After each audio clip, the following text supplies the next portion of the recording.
Hey, welcome to Smoker Broker. I'm Robert Mention. I'm the guy they call Smoker Broker. Happy January, whatever it is to you. You know, me and Michaela, we're dressed the same. You know why? Because we did back-to-back episodes. You're just going to see this one 2 weeks or so after the other one. So hope you're doing well. We added Brent Holberg on there, probably because he just didn't want to do the other one. I don't know. But he is Guilt. here, and that's great because he's always got great input for us. And he knows we're just joking, always talk about him even when he's not on the damn shows. So, Awesome. and he was a center of a lot of the conversation on our last episode. I like doing these two podcasts back to back because they gel well together, and it's affecting a lot of the same people. The only difference is the ones we were talking about before are the ones we're saying, hey, look, you shouldn't worry about these things. It shouldn't prevent you from getting into real estate. So stop worrying about it and just do it. Now we're going to talk about the ones that have made that step, but they are like, I'm not doing like I thought I would.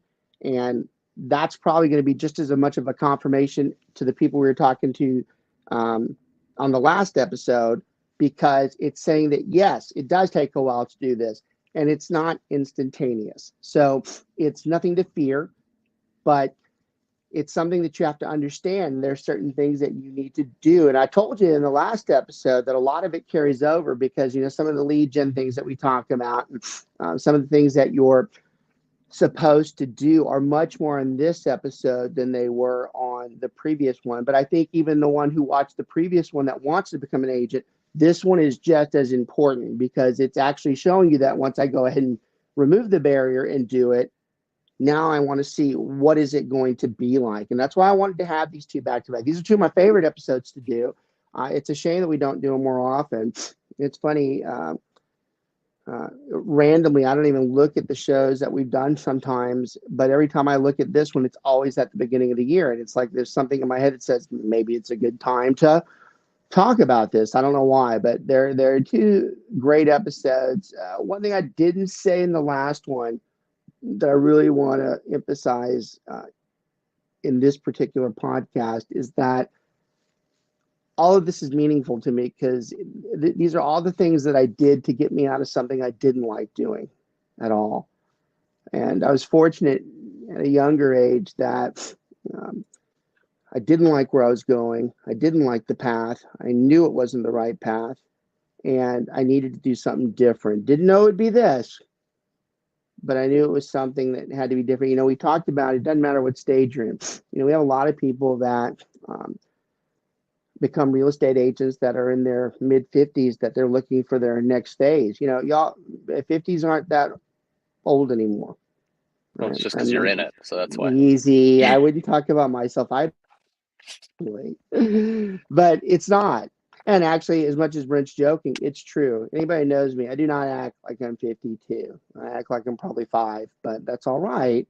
That's just the way I am. But to someone who's normal, most of those people could easily, they're looking at well into their late 70s and working. Y'all, that's an entire lifetime, another career for them. So why wouldn't they possibly look at next phase, especially the one that's in their upper 30s or early 40s saying, my job sucks.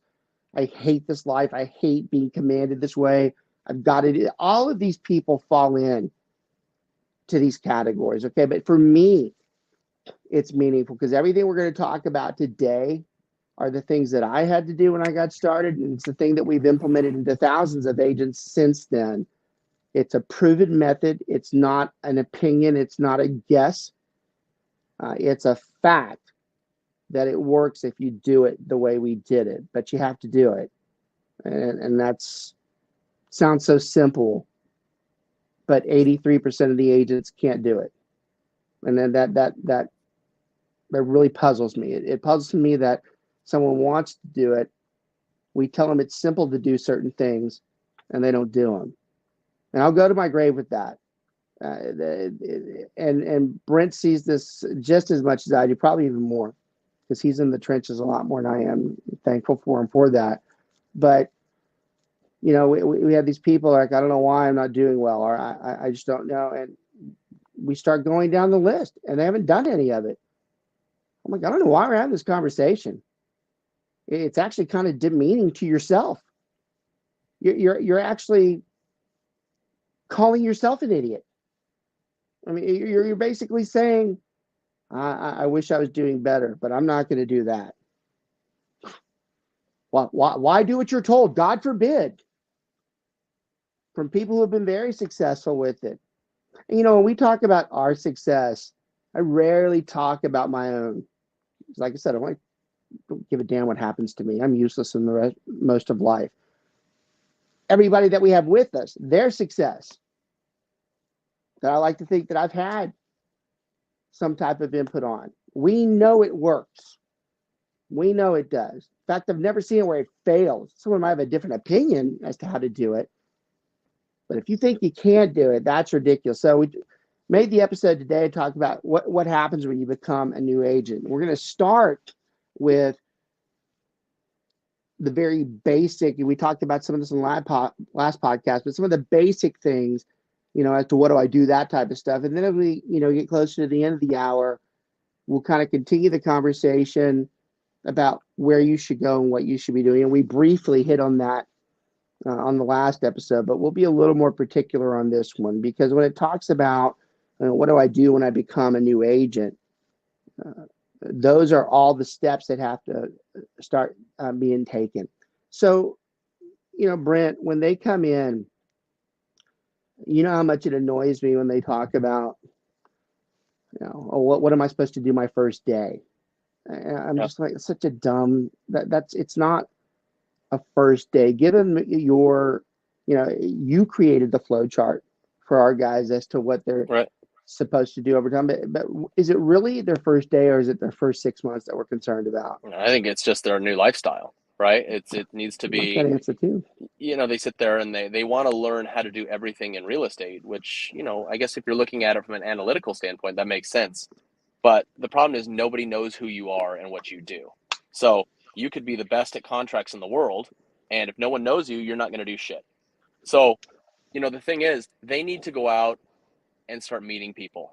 And I think the biggest shock for a new agent is they think that people are just going to, as soon as they hear their license, they're going to say, oh, well, sell my house. That's not how it works, right? I mean, especially if you're new. So you've got to just go make a huge amount of connections. I like to use Blake Sims as a example, because when he joined us, as a rookie, he had an incredible first year because he had a huge network. Everybody likes Blake. He has a ton of friends, and they were all, and about that younger age, they were all buying their first homes. Yeah.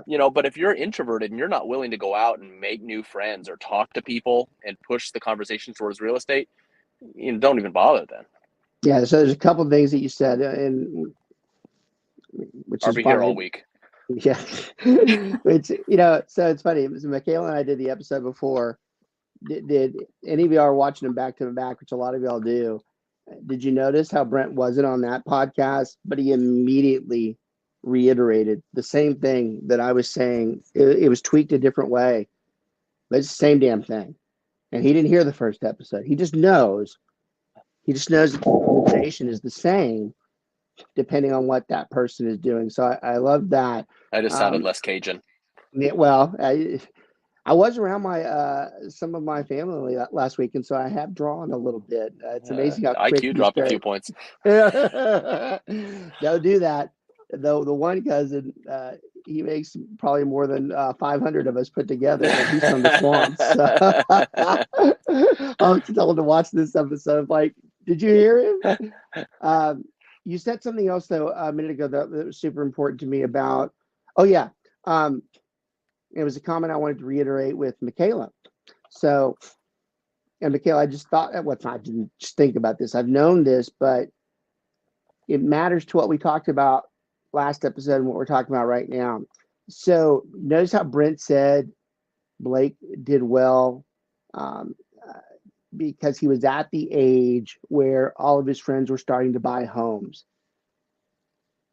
I found that significant to you personally, because one thing for you, that's a barrier. You're smart enough that I think you already know this, but it probably hasn't set into you. You're still before that point where all of your friends are buying those homes.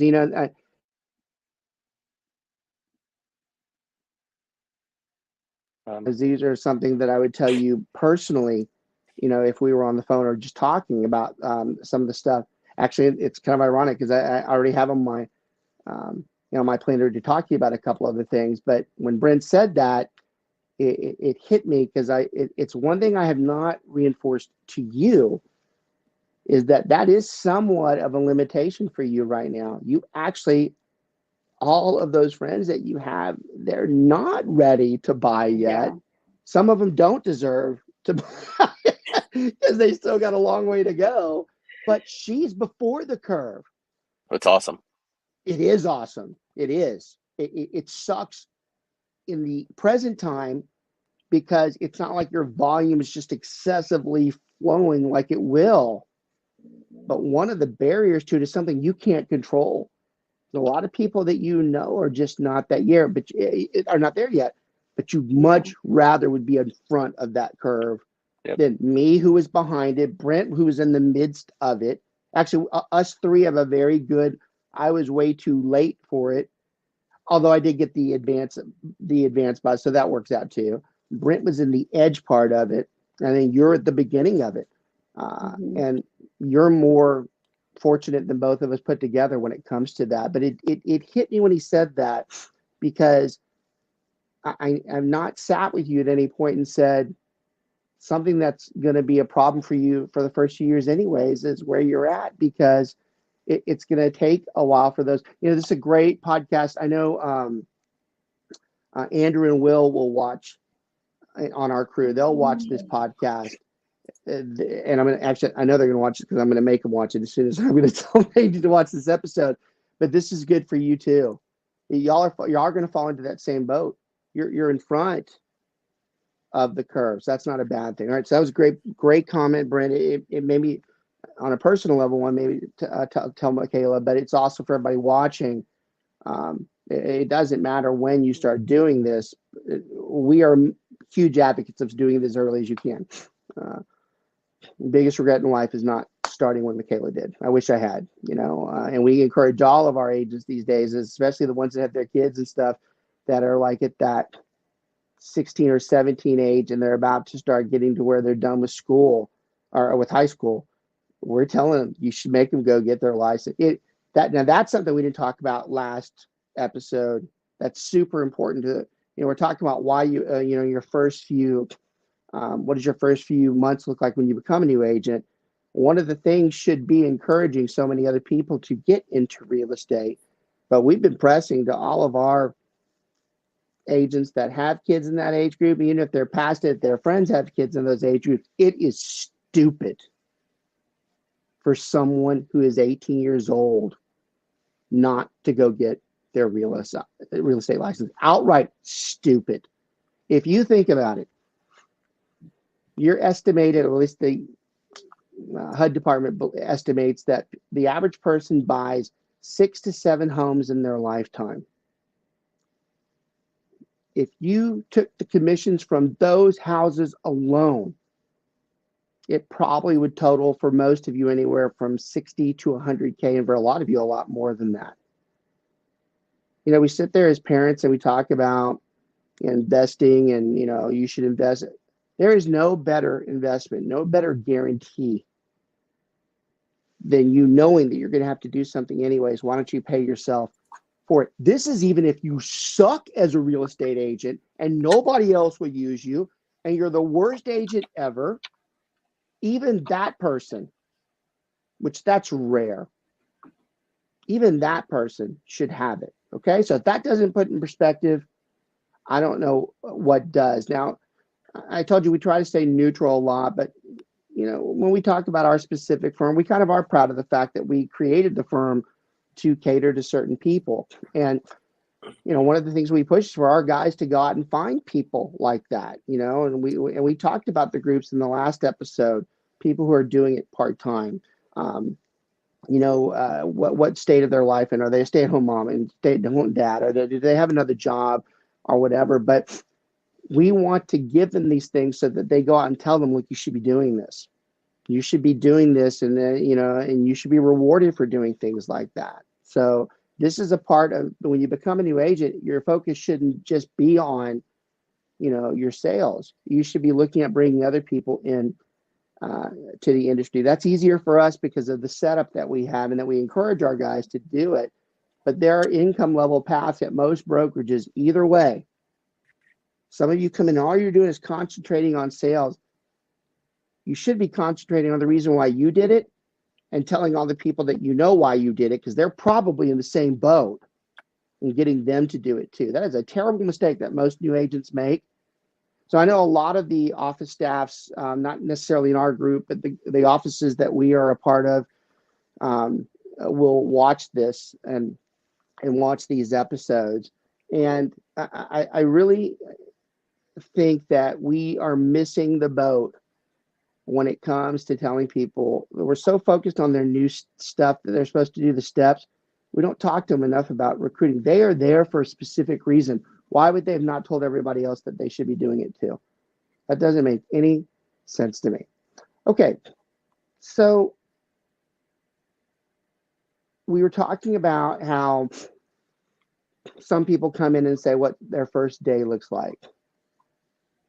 I got to be careful I talk about this because, like I said, a lot of people do watch this, and sometimes I contradict even our partners, even within Keller Williams, if I say this the wrong way. So I want to make sure I'm careful with it because I don't discourage the way they do it either.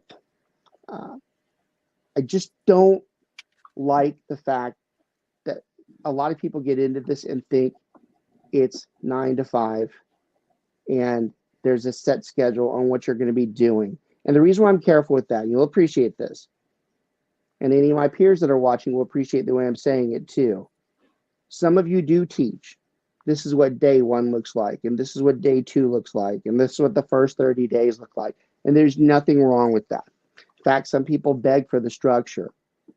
What I don't like, and it's a fact, some of those people that want to become agents, they won't do it because they heard that.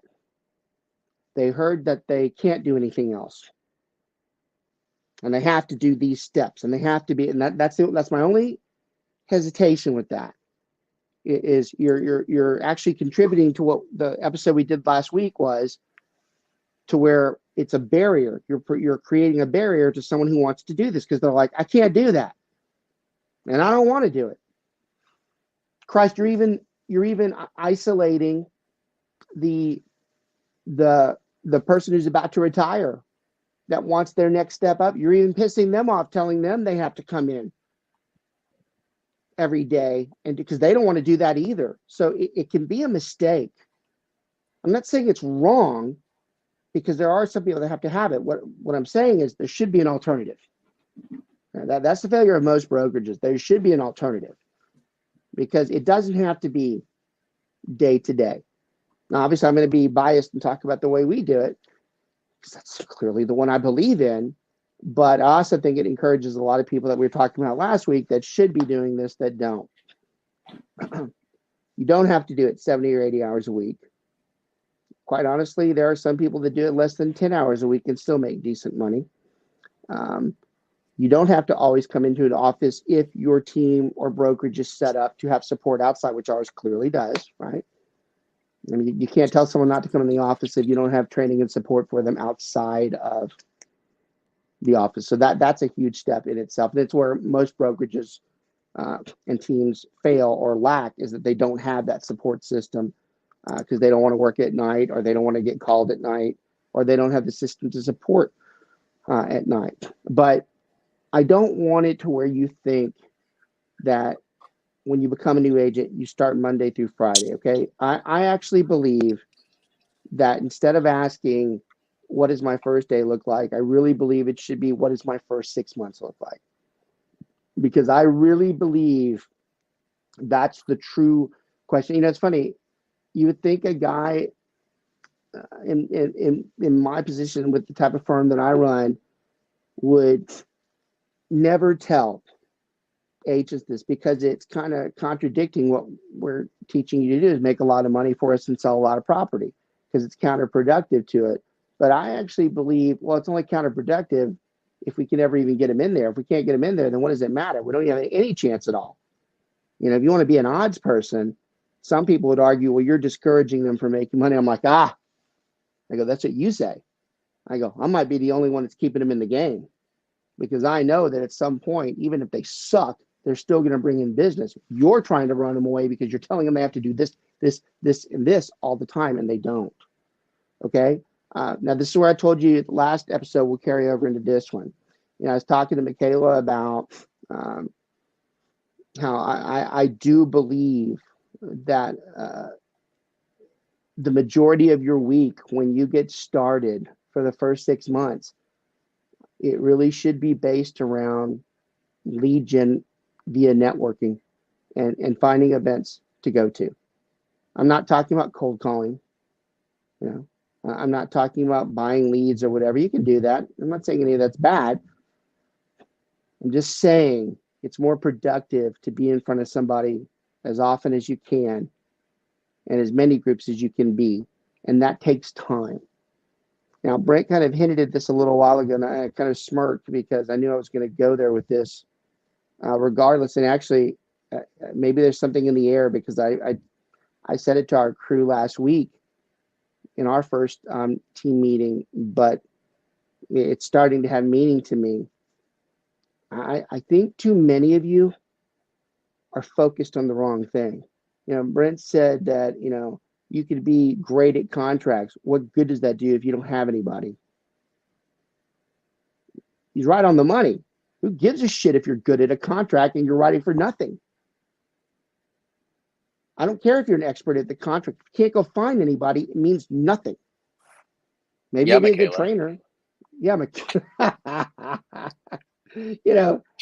she's quite different that way.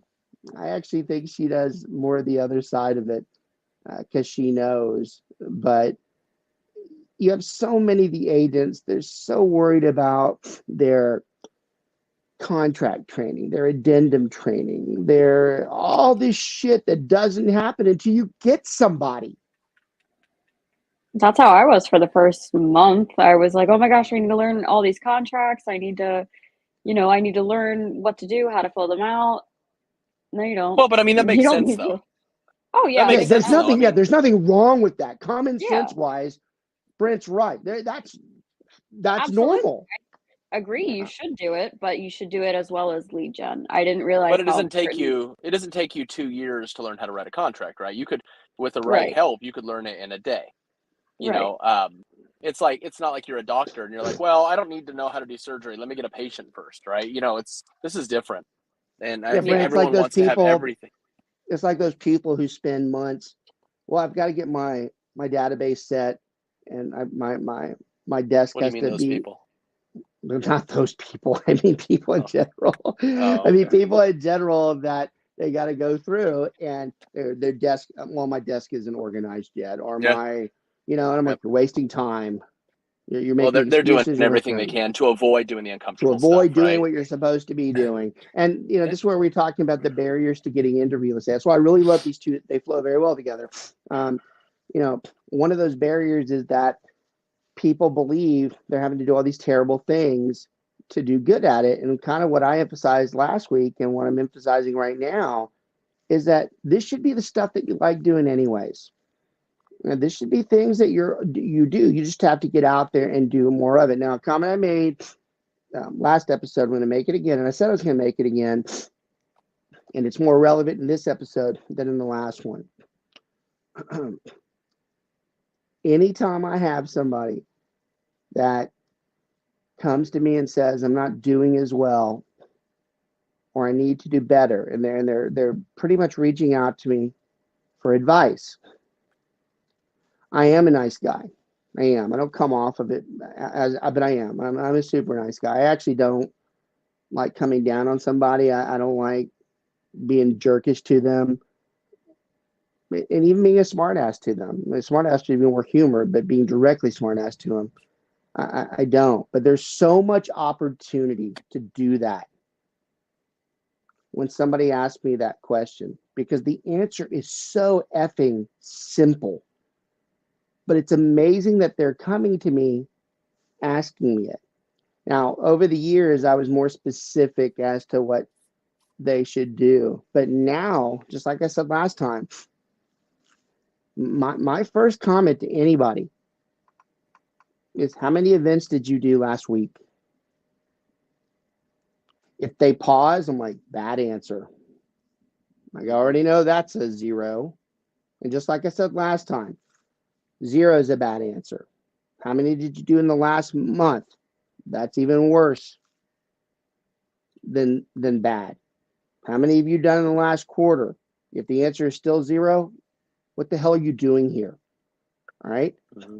These are not things that you're being forced to do. A lot of these things are things that you don't even have to dress up to. In fact, I think the more that you don't dress up, it's probably the more productive, because it's something you're already doing. If you want to do well as you become a new agent, put the tech side to the side.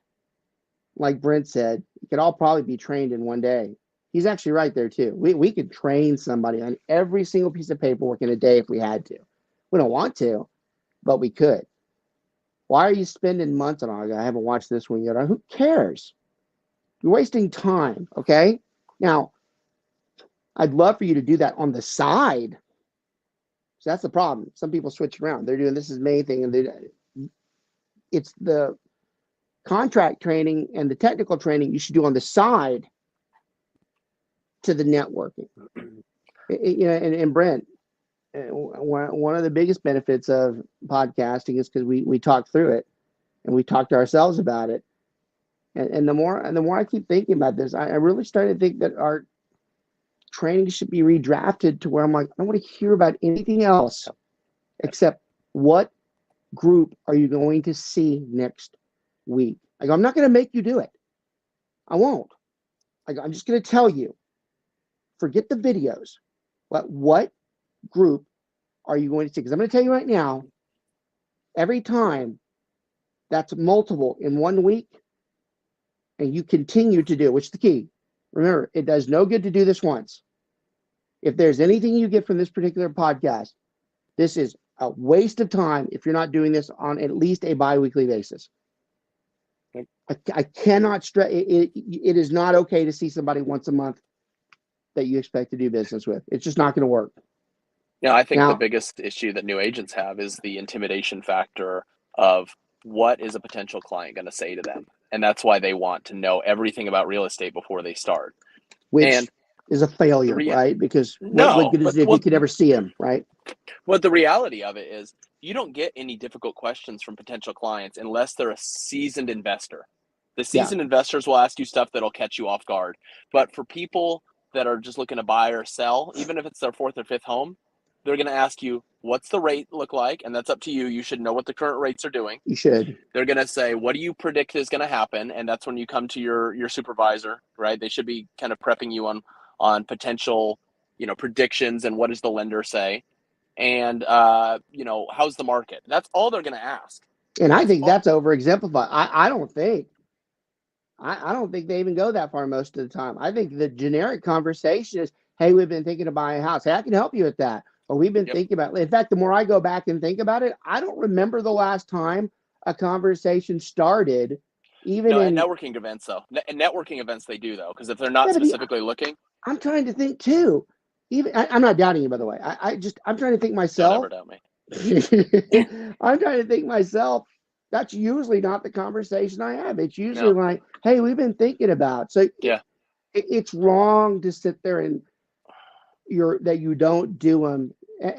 And I guess, Brent, maybe that should be an emphasis, because I do think you're right there. Maybe we should start saying, we believe one of your biggest barriers to going networking is you're afraid someone's going to stop. We don't give a damn if you don't know anything. We want you to stop with that behavior. Your business card alone, with the information that we've given you, the tools that we've given you, actually is enough for you to end that question and not be worried. That actually, don't let me forget to do that, because I actually believe that is something we need to start. I think we need to start telling them, I don't want to hear about why you didn't go, or I don't even want to assume why you're not going. There can only be 2 reasons that someone is not, well, maybe 3, that they're not going to those events. One of them is that they think they don't know enough, which we're going to put a stop to that one. I actually think that's a really good comment. We're going to put a stop to that. We're going to tell them, I don't want to hear that one anymore.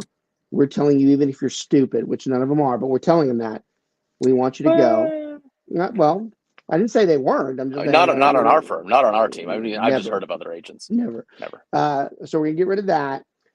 The only other excuse falls into if their schedule is busy, which that's fine, but no one is that busy where they cannot do at least one or two events. I refuse for anybody, even the most busy people that we have, to tell me they can't do 2 events in a week. And they actually already do those events. They just don't realize they're an actual event. Like even coaching your kids, that counts, by the way. See, you have to grasp the concept we're talking about. You act like you're being something. Go ahead, Brent. Yeah, if Elon Musk can run X, SpaceX, the Boring Company, Tesla, you can, go to your kid's soccer game and go to a damn networking meeting, right? Absolutely. But I'm trying something out new this year, just because I don't like the drama when it comes to dealing with clients if it's just over ticky-tack stuff. So I've changed my outlook as far as I only work with family and friends. And if I want to grow my business, then I need to make more friends. And so the way I go about it now is, instead of looking at people like, oh, that's a potential client, I'm trying to make friends with them that will eventually turn into business. And I think we're saying the same thing. It's a little different, but the mentality is the same. If you're seeing them weekly, unless you're just a dick, which for you could be difficult, they do become a friend or an acquaintance. Why that's hypocritical? A friend or someone that you want to see. I know what you're saying. You're taking it to a higher level, but I actually think it's the same thing. Like for example, here is I go to Brazilian Jiu-Jitsu every morning, 5 days a week, 6 a.m. Great. There's 30 to 40 guys that I see every day. That's an event, by the way, guys. That's 5 events for the week. But it counts. But because it is. I'm not talking to them about real estate unless they ask. They know I do it. See what he said? He didn't say he didn't go not to talk about it. He said he went straight to the throat. They already know he does it because he does the things that we teach. Well, and they're friends on Facebook and Instagram. They see the occasional post. They know we do it. They'll ask, and then that's it. And I'm not always like, oh, can I get them to give me business? I've changed my mindset, and I think I'm more approachable that way. So now people are already referring me. I've never been a fan of talking to real estate unless somebody asks me. I am a fan of making sure they know they do it. We joke a lot about, my particular branding. I mean, everybody knows. In fact, the barbecue guys this week, they were funny. By the way, event this past week, 2nd place in Margarita, 6th and 8th in Chile out of like 75 teams. So it's great week. But they were joking about, we were heading home, and I don't remember how the conversation went, but like, well, Robert's had the same shirt on for like 4 days now. So I told them, I go, that's not fair. I go, I've actually taken pictures of my closets because people say that. So I sent them a picture, and it shows, I've got literally 15 Black Smoker Broker shirts. All my t-shirts are the same, whether a logo changes or not. Now I'm telling you that because there are a lot of people that recognize that is me. But when I have something like this on, I don't have to tell them I'm doing real estate. They know damn good and well. And when they see me, it's actually hard for them not to say something about real estate because it's on me all the time. That's not that much different, guys, than wearing your name tag. Like, it's really not. I actually am calling it a name tag. But his is more subtle. It's more subtle because it's kind of your persona, right? Yeah. But still, name tags are very popular, very valuable. No, it's everything. I'm actually, I would much rather say this is my name tag. I am saying the name tag is important. In fact, even with you, I would say, I don't think it hurts that if you have a gym bag or something that you throw on the side that has like joinswr.com, I think that's okay. Because I think someone sees that more often because the opportunity is there. But we don't have to be the one that starts the conversation. And I cannot reiterate, we're going to have a lot of people watch this one. Every time I press this one out, there's either the office folks in our agents themselves watch it because they're like, this is me. And then they actually forward it to other people too. But you're missing the boat. You're doing the wrong things. These events matter. Now, Brent said he does jiu-jitsu.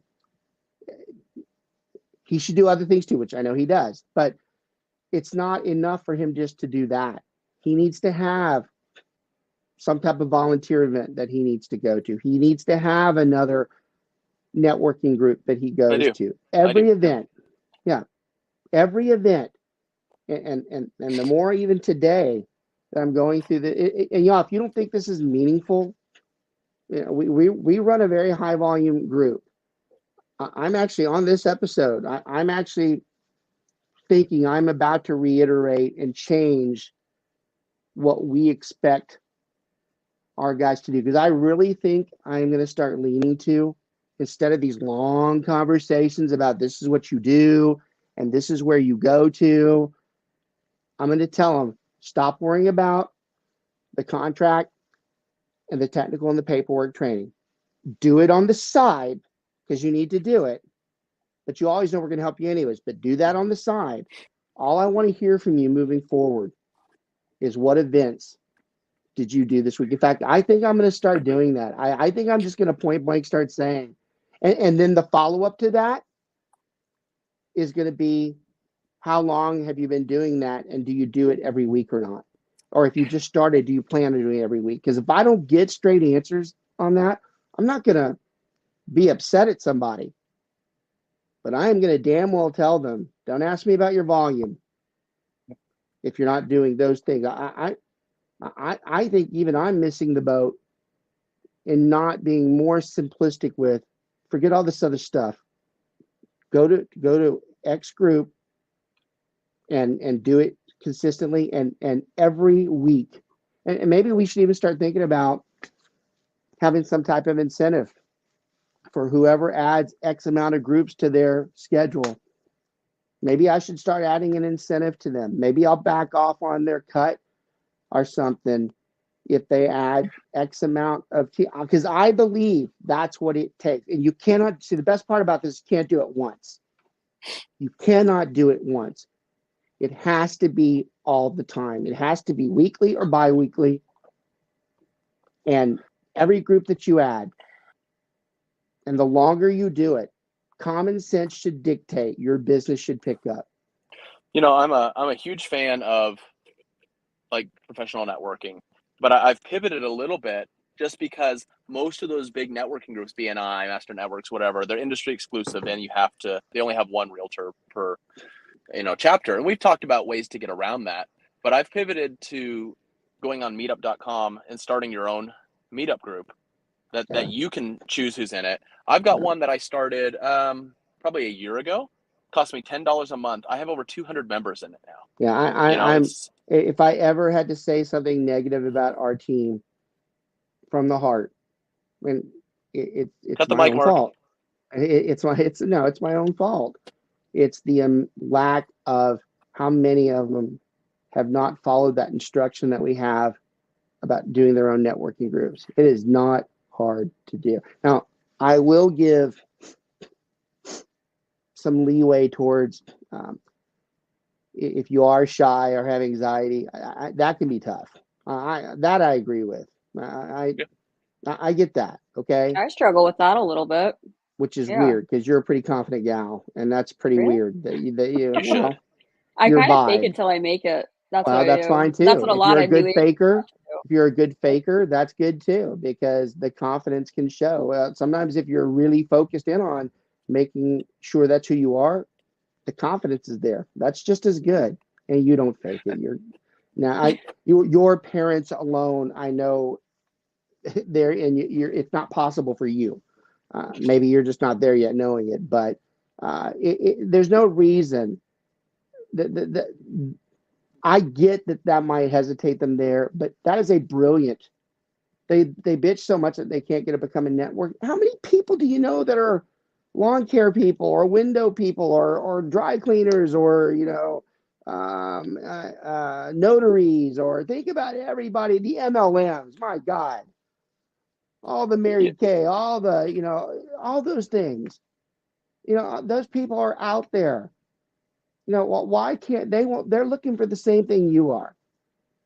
You ever really want to generate networking group? You look at someone who's self-employed. They need you just as much as you need them. You know, every type of lead generation activity has its own ROI, and Right. some are more valuable than others. And it just depends on what you're willing to do and how your personality is. So if you're really outgoing and you love talking to people, you're going to make a ton of money door knocking. You just will. If you're really open to that and you're just knocking in your neighborhood all the time, you'll do well. But if you don't like that and that intimidates you, like Robert's cringing right now, don't do that, but find something else that will work out better for you. But it just depends on how uncomfortable you're willing to make yourself. Well, you said it best. You make the Of decision. course I I think did. I think what I'm preaching today is I certainly advocate that. But what I'm really trying to make someone understand now, it does not have to be what you don't like to do. I can come up with 100 different ways that you can meet people on things that you like. You don't have to do something. That's the part that what he's saying is a good thing. It's just extra. But I'm trying to get it to where someone's like, I do this anyways. I'm like, no shit. You do it already. You just don't have the subtle twitch that you need to have to be able to push what it is that you're doing. And that's the key. The biggest problem here, and it's the root of all evils, it's consistency.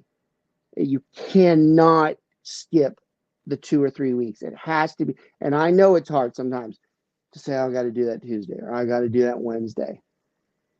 Welcome to effing life.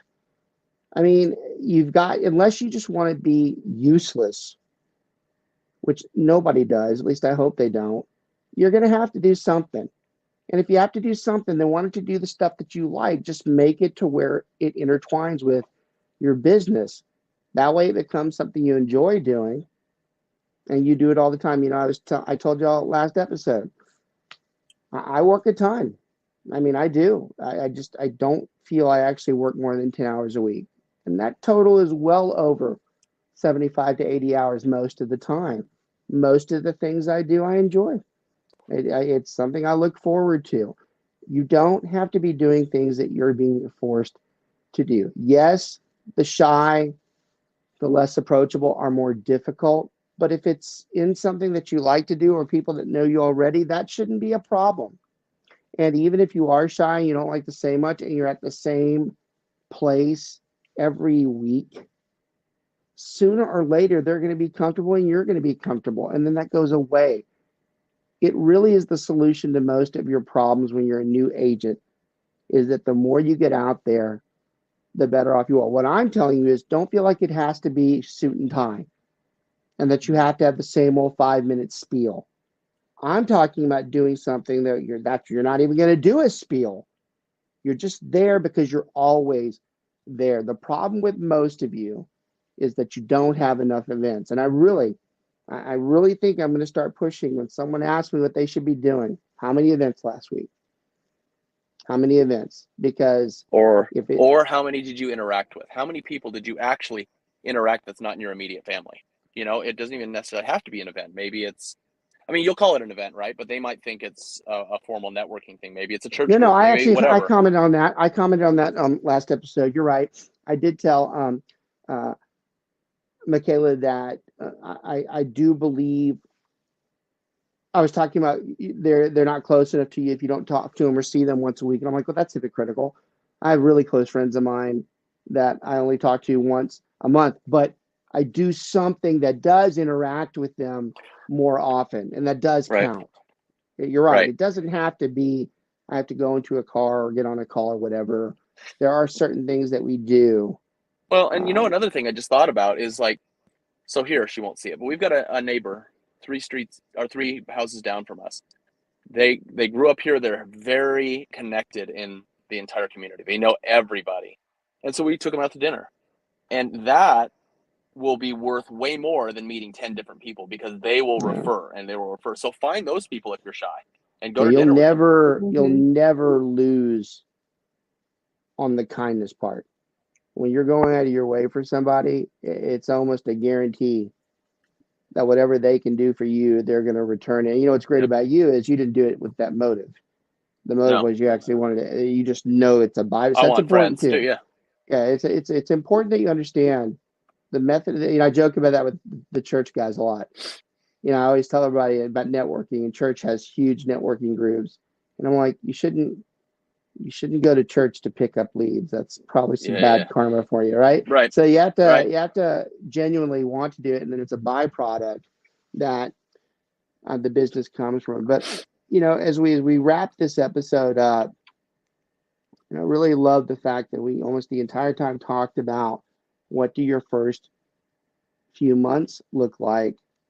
It's almost more revealing to me that the more I'm going through it, I really, and I'm not just talking to, I'm especially talking to my group, but anybody else out there too in the offices that we deal with.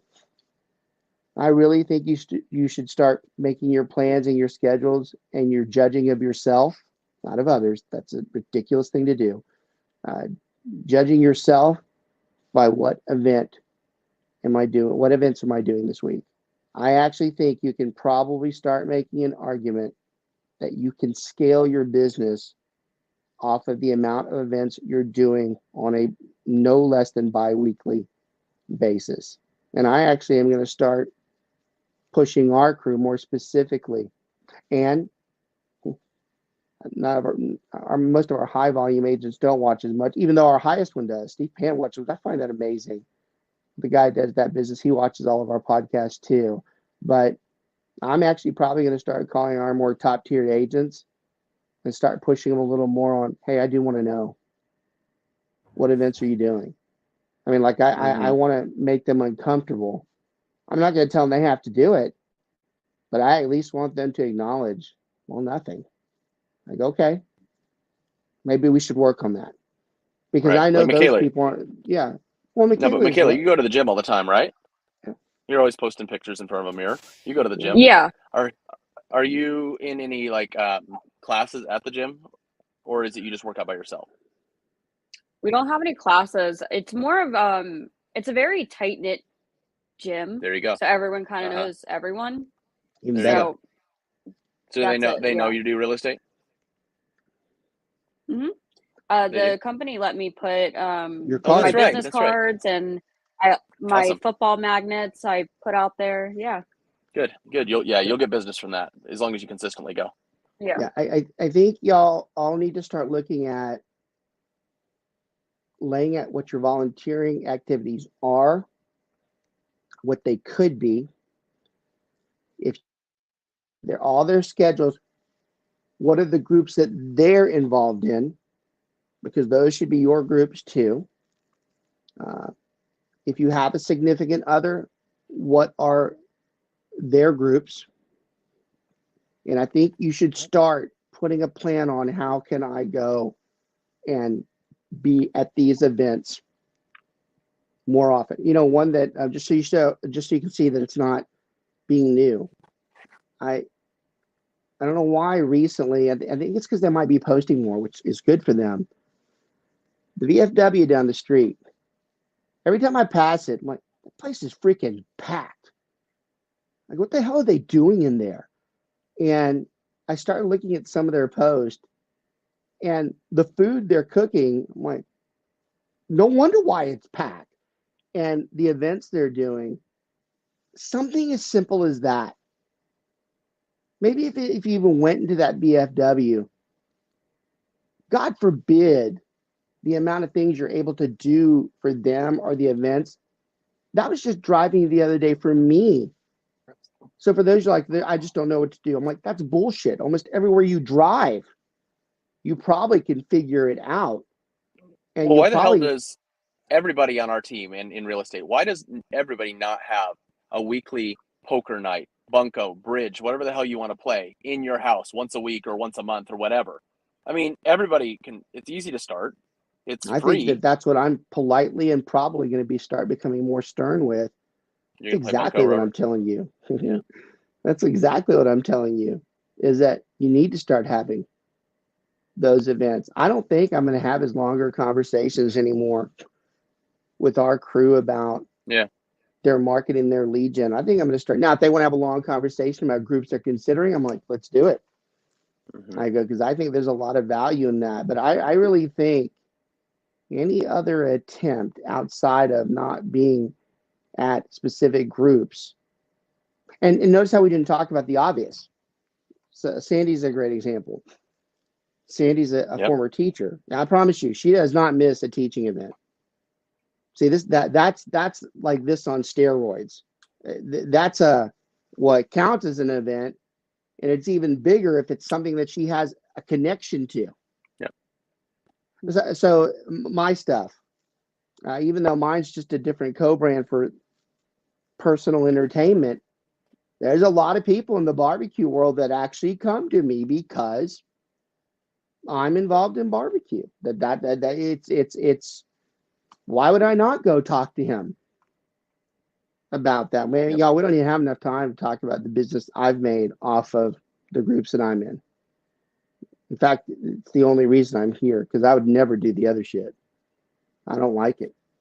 I just don't. I just believe in the more, actually, if there's any failure on my part as I get older, is that I think that I still don't have to do that stuff.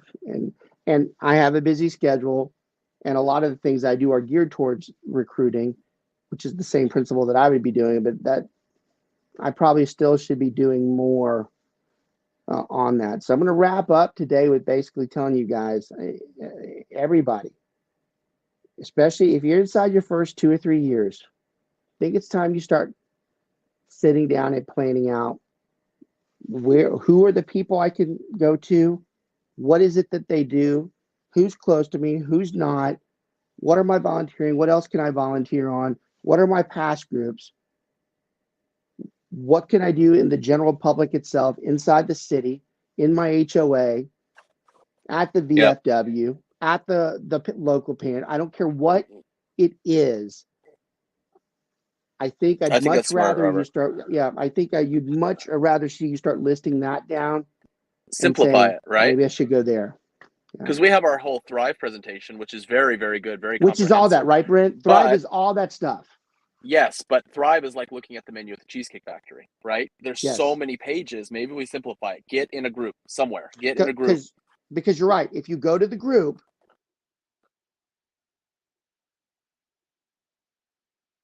why does that keep doing that to him? Because he pays for AOL. Yeah. if you go into the main group, those other smaller things that we push will come about. Yep. And I think Thrive too is really good for more advanced agents that are already doing that and they want different things. Yep.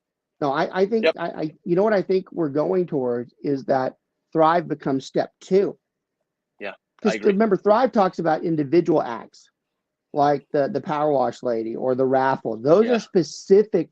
What we're actually, that is the perfect way to end, because I think it's going to really open up things that we need to do personally right now. Is that the Thrive, it's teaching you the individual things that you should do, but those are byproducts of the main group. Those don't mean anything if you're not doing the main group. And maybe that's where we're not judging as well. And that goes for everybody for that matter too. So look, I want to thank everyone. We can actually talk a lot longer, but we're not going to about this. But I'm telling you, anytime that the show has personal meaning to me, where I'm actually thinking about that I'm changing something, no, it's not like I'm some dummy in the industry. If I actually am talking through it, when I'm doing a show for you on things that you should do, and even I reiterate to myself, maybe we need to start focusing more on that.